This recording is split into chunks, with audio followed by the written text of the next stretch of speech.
Chicago avec son chien Wilson. Elle a accepté un emploi là-bas, mais l'enthousiasme laisse la place au doute, voire au regret. Une grande ville, un nouveau pays, c'est une aventure qui pourrait faire rêver, sauf quand l'envie est de traîner tranquillement dans les Pyrénées. La vie est faite de choix que l'on est obligé d'assumer, et son plus grand stress est de faire vivre le voyage à Wilson dans la soute d'avion. Après avoir écumé toutes les alternatives possibles, elle s'est résignée à faire subir à son chien une expérience désagréable. Ma présence est aussi due à son besoin d'être accompagnée, d'avoir un ami à ses côtés. Je pars donc avec elle pour cette grande aventure. On prend le train de Toulouse à Paris. Ça, c'est une place à 10 € pour un chien.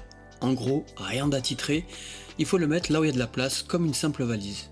Du coup, on s'est un peu laissé aller.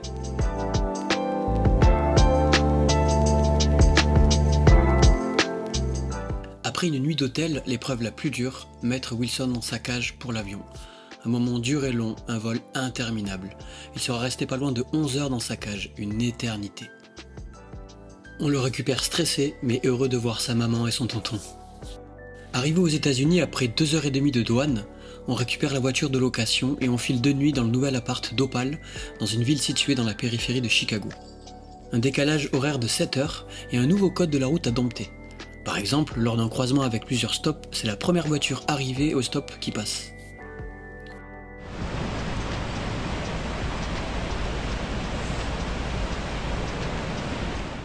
Les premiers jours sont consacrés à découvrir le quartier, récupérer des affaires que donnent des collègues à Opal, voir une dog beach, plage dédiée aux toutous, et se remettre du jet lag, enfin surtout pour moi.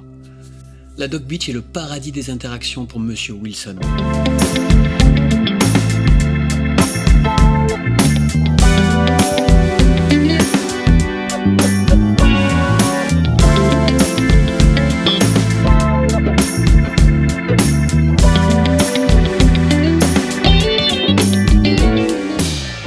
Cette petite ville est calme, plutôt safe, c'est un mot qui reviendra souvent, et ultra agréable avec la plage juste à côté.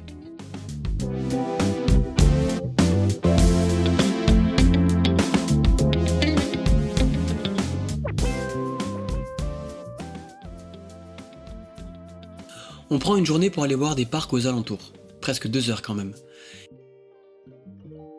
Ici, tout est loin, les routes sont longues et interminables, l'essence est pas chère, et je comprends parfaitement l'addiction des Américains à la voiture.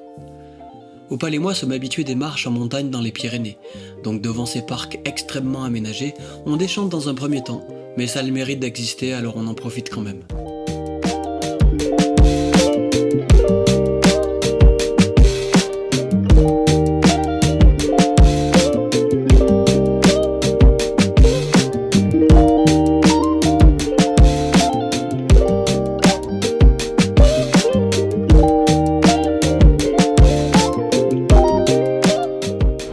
Donc ça c'est la voiture de location et comme on doit la rendre propre, on cherche un car wash pour la nettoyer. Et ici les car wash ils sont gratuits. Il y a des aspirateurs qui sont constamment allumés. Et on peut mettre, et c'est assez grand alors qu'on n'est pas en centre-ville de Chicago. Hein. Il y a au moins 20 véhicules. Et c'est gratos pour nettoyer, ça aspire plutôt bien d'ailleurs. Après avoir rendu la voiture de location, je pars visiter Chicago tout seul en prenant le train. La grande ville, me voici. Je n'ai pas choisi Chicago et les États-Unis. Je voyage rarement par envie d'une destination, mais par facteur humain. Je m'étais retrouvé en Slovaquie pour rejoindre mon ami Sandy, en Australie pour voir mon ami Isa, et là j'ai suivi Opal dans son aventure. Je n'ai donc pas d'attente, juste hâte de découvrir ce monde bien différent.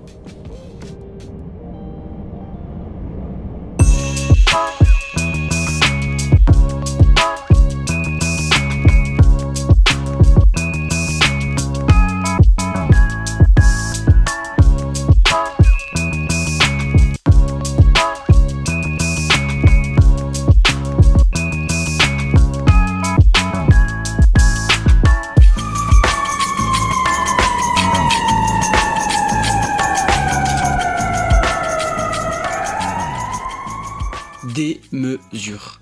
C'est le mot que j'ai le plus employé dans ce voyage. Tout est plus grand, plus haut, plus nombreux, plus tout.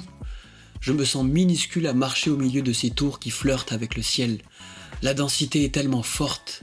Chaque coin de rue me ramène à des images de cinéma. C'est toute ma vie cinéphile qui déroule devant mes yeux. Les bus jaunes, les voitures de police, les cafés à emporter.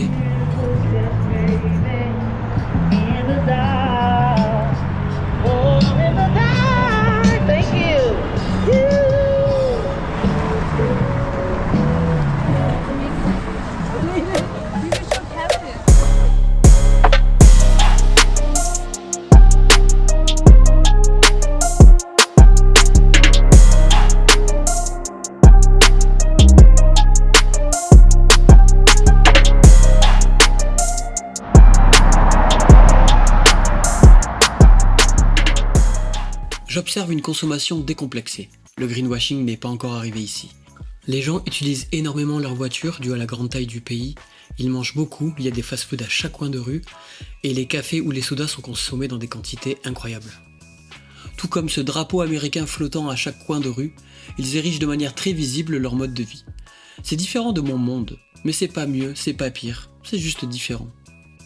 Il y a beaucoup de pauvres dans la rue et pas mal d'insécurité selon les quartiers. C'est la particularité de beaucoup de villes, même en France. Donc la troisième plus grande ville des États-Unis n'y réchappe pas. Niveau culture, cette ville est démente. Énormément de gros festivals de musique, on est sur une terre de blues et de jazz. Nous sommes même allés au club clandestin préféré de Al Capone, personnage légendaire de Chicago.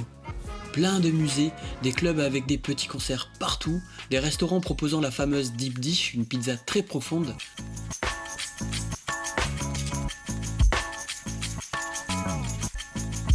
Opal m'a rejoint pour me faire voir le musée où elle travaille. Un lieu magnifique, intéressant et grandiose, me faisant tout de suite penser au film Une nuit au musée. Le lendemain, j'y retourne seul et monte au sommet d'un building pour élever ma vue. Mon vertige m'a accompagné. Cette grande ville regorge de petits recoins à voir et à découvrir. Il faut juste la dompter.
Demain, nous louons une voiture et partons découvrir le Michigan et le Wisconsin.